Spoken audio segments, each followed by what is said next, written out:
Protests for racial justice have been rolling across the nation since the killing of George Floyd in Minneapolis and Breonna Taylor in Louisville, culminating with the city of Louisville's $12 million settlement with Ms. Taylor's family.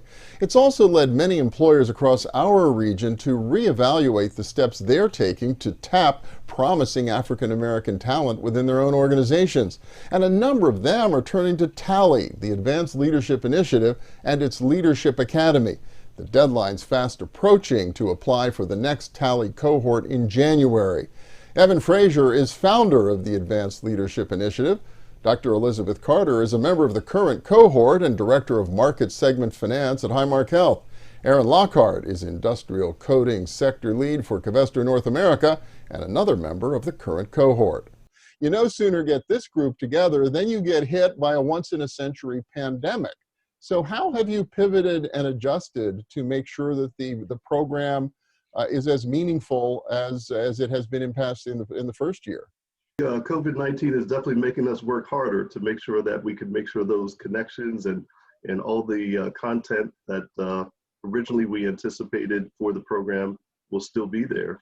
What we had to do though is we had to find a way to still move forward and navigate the pandemic in a way that will still allow us to be true to the outcomes of what we want to achieve with the program. Is building those connections, building those bonds, and what we had to do is be a little bit more creative in how to do it. Fortunately, we are working with an amazing partner in Carnegie Mellon, and we've been able to utilize asynchronous learning along with distance learning and all the unique technologies that CMU brings to bear to allow for those individual chat rooms and to allow for various distance learning sessions and asynchronous learning where people are going at their own pace. And it forced us a bit to, again, be a little bit more innovative.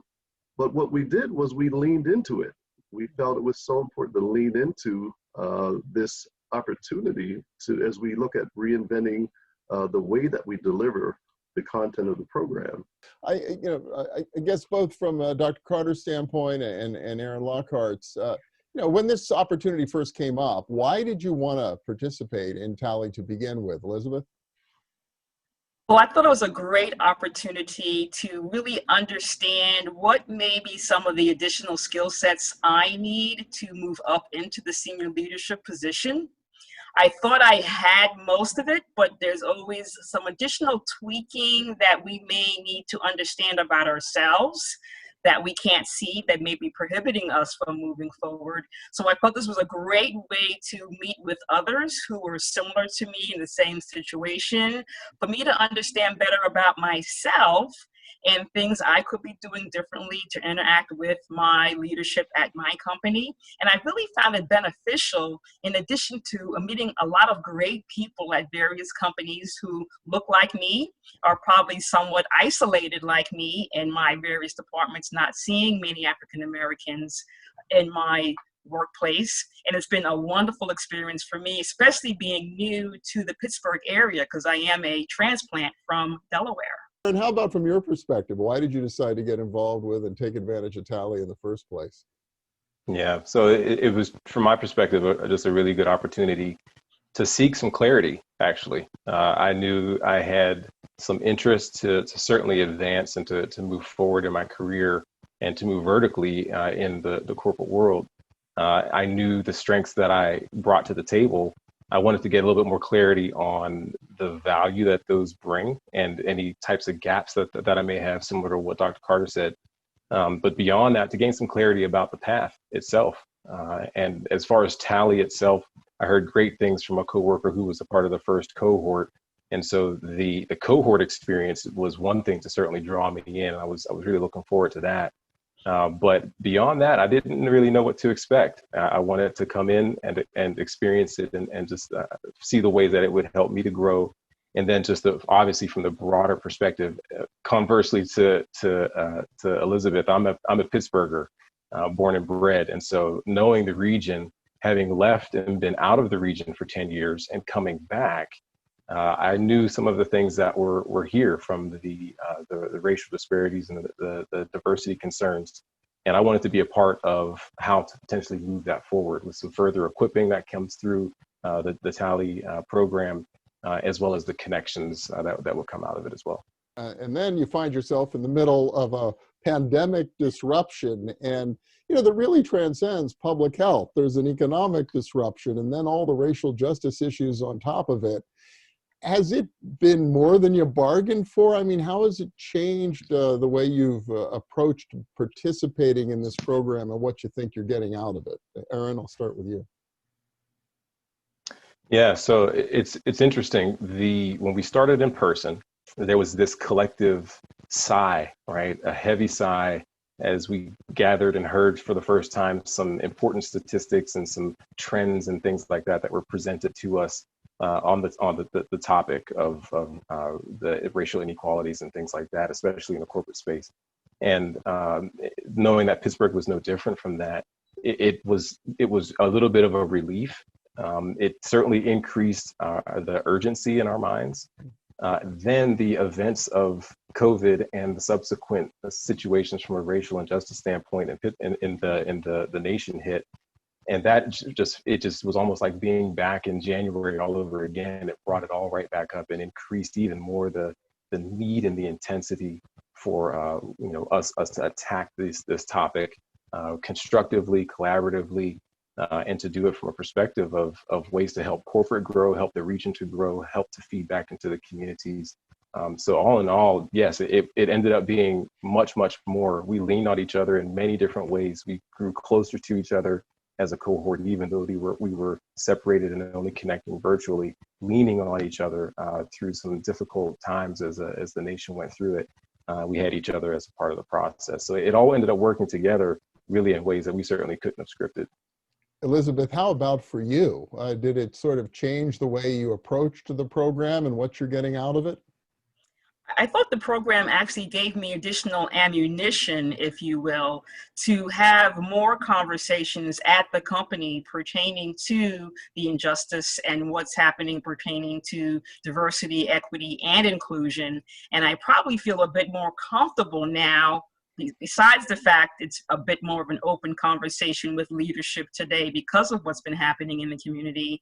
But I think some of the skills I acquired from our sessions in TALI around what to say, how to say it in the right way, and be able to engage leaders where in the past I may not have been able to have a voice because it wasn't really vocal, or nor had the tools to know what to say.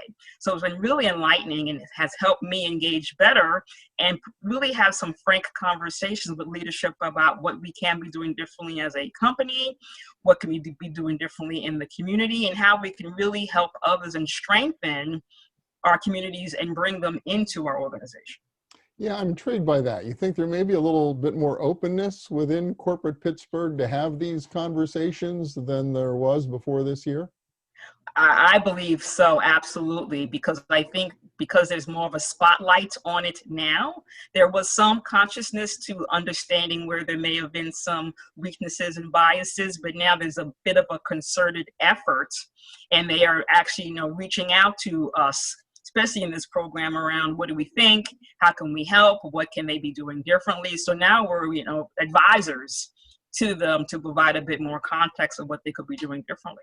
Yes, you both work for companies that have been trying to walk the walk in recent years in this space. But Aaron, do you see the same kinds of shifting attitudes shaping up in your workplace? I do actually, and the conversation is very, very open, and it's helpful to see a little bit more of the personal side of the senior leadership come out as the conversations take place. There's always room for more, always room for growth, and that's recognized, and we're beginning to see a little bit more in the way of being proactive to try to draw individuals into that.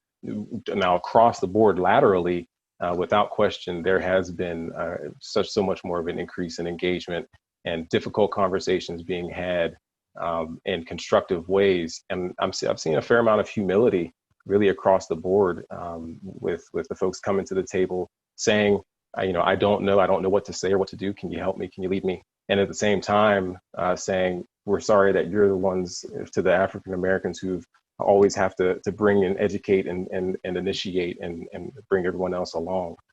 So overall, it's been a very constructive, very positive trajectory. Certainly with room to grow, but there's been improvement for sure. So, Aaron, it sounds like it's a fabulous experience, despite everything you all have had to adjust to this summer. For those who want to participate next year, what are the steps and when's the deadline? Well, great. For those who would like to participate, we are asking you to go to the website, advancedleadershipinitiative.org, and complete your application. Clearly, you'll want to engage your organization or your company so that they're supportive of not only your participation, but hopefully that they'll sponsor you to go through the program, and as there is a fee attached to it. But more than anything, you know, we welcome your application. We would like for people to apply by October 1st if you can. There'll probably be a couple days in there that first week of October, but the sooner you get your application in, the better. As the decision-making process will be continuing in the October timeframe. All right, Evan Frazier, the founder of TALI, Dr. Elizabeth Carter, and Aaron Lockhart, and the current cohort. Congratulations on the effort so far, and have a great rest of the experience. Thank you so much, Bill. Appreciate all your support. Thank you. Thank you very much. Take care. You can visit advancedleadershipinitiative.org to learn more about TALI and to apply to join the 2021 cohort. I'm Bill Flanagan, and that's today's Online Extra.